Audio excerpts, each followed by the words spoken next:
กราบพระทำวัดเช้าครับ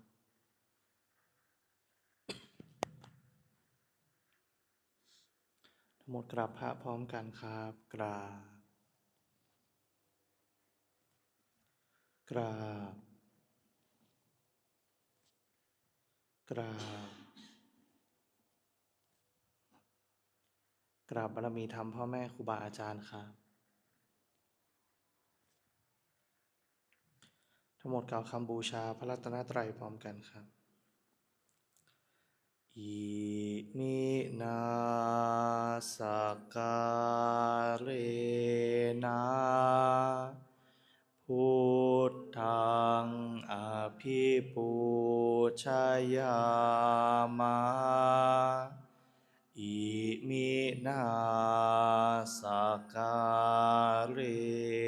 นะธัมมังอภิปูชยามะอิมินาสการเรนะสังฆังอภิปูชยามะอะระหังสัมมาสัมพุทโธภคะวาพุทธังภคะวันตังอภิวาเทมิสวากขาโตภะคะวะตาธัมโมธัมมังนามัสสามิสุปฏิปันโนภะคะวะโตสาวกสังโฆสังฆังนะมามิหันธรรมยังพุทธัสสะภะคะวะโตปุพพภาคณมะการังกะโรมะเซนะโมตัสสะภะคะวะโตอะระหะโตสัมมาสัมพุทธัสสะนะโมตัสสะภะคะวะโต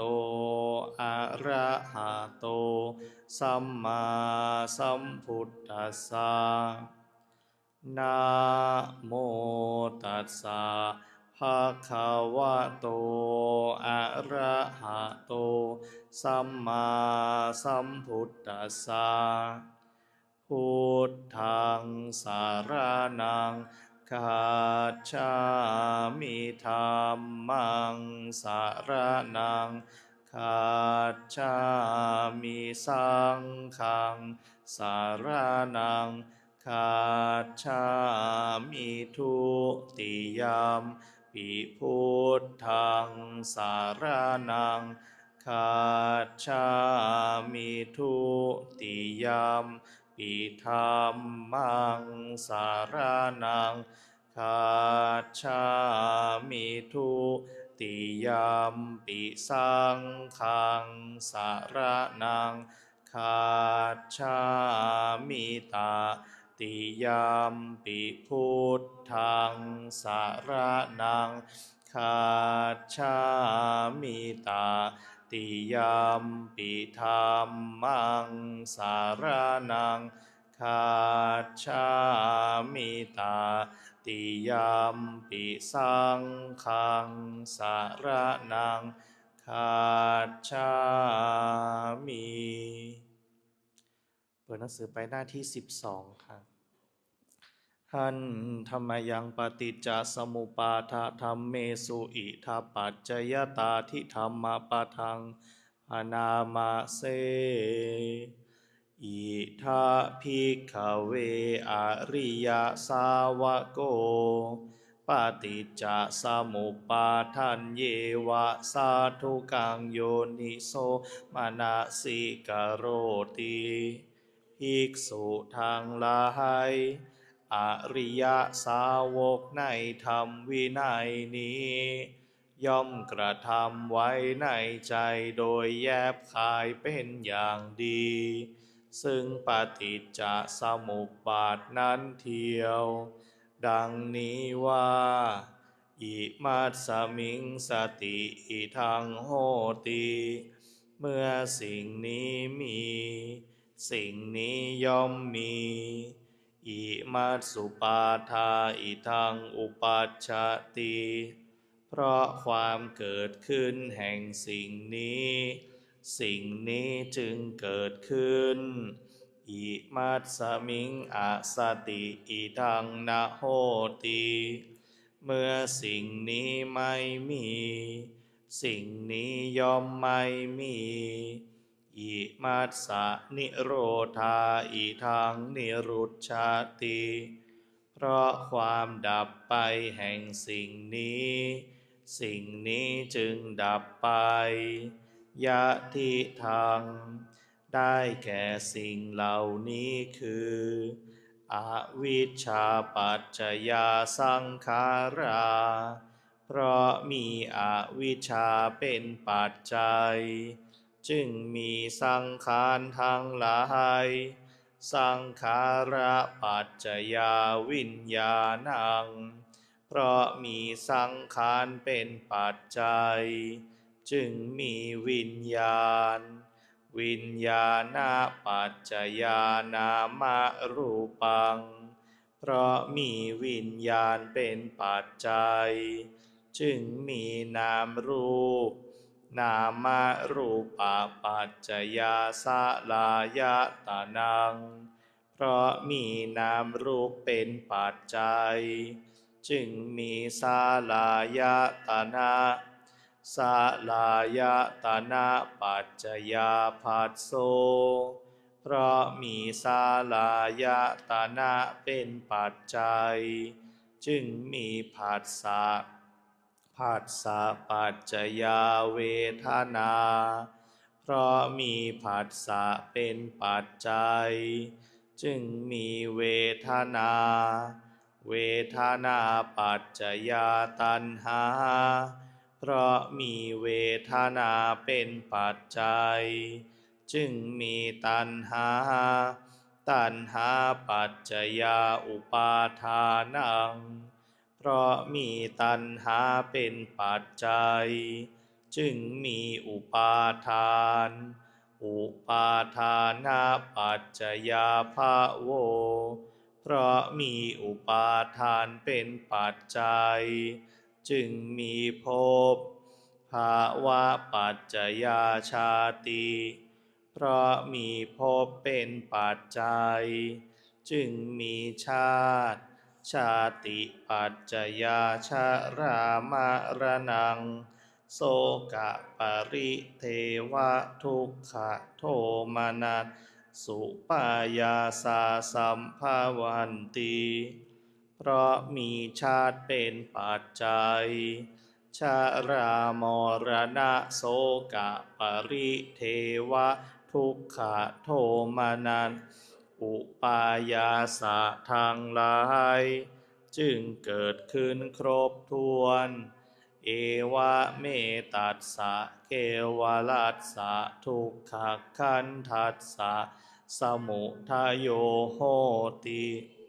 ความเกิดขึ้นพร้อมแห่งกองทุกข์ทั้งสิ้นนี้ ย่อมมีด้วยอาการอย่างนี้ อวิชชายตเววะอเสสะวิราคะนิโรธาสังขาระนิโรโธ เพราะความจางคลายดับไปโดยไม่เหลือแห่งอวิชชานั้นเทียว จึงมีความดับแห่งสังขาร สังขาระนิโรธาวิญญาณนิโรโธ เพราะมีความดับแห่งสังขาร จึงมีความดับแห่งวิญญาณ วิญญาณนิโรธานามรูปนิโรโธ เพราะมีความดับแห่งวิญญาณ จึงมีความดับแห่งนามรูป นามรูปะนิโรธาสาลายตนะนิโรโทเพราะมีความดับแห่งนามรูปจึงมีความดับแห่งสาลายตนะสาลายตนะนิโรธาผัสสะนิโรโทเพราะมีความดับแห่งสาลายตนะจึงมีความดับแห่งผัสสะผัสสะนิโรธาเวทนานิโรโทเพราะมีความดับแห่งผัสสะจึงมีความดับแห่งเวทนาเวทนานิโรธาตัณหานิโรโท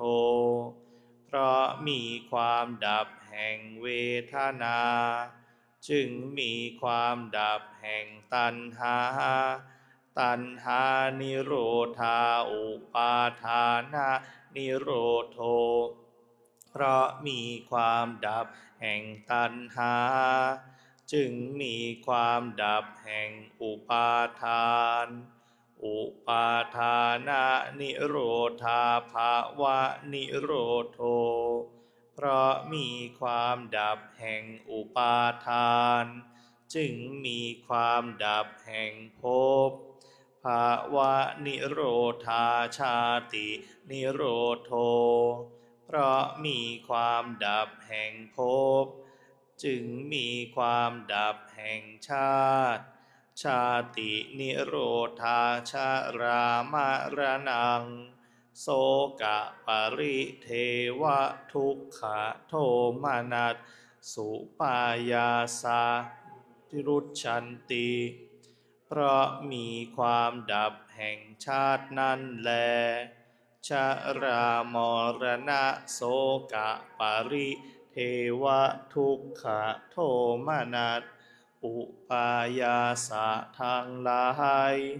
จึงดับสิ้นเอวะเมตัสสะเกวลัสสะทุกขคันทัสสะนิโรโทโหติติความดับลงแห่งกองทุกข์ทั้งสิ้นนี้ย่อมมีด้วยอาการอย่างนี้ดังนี้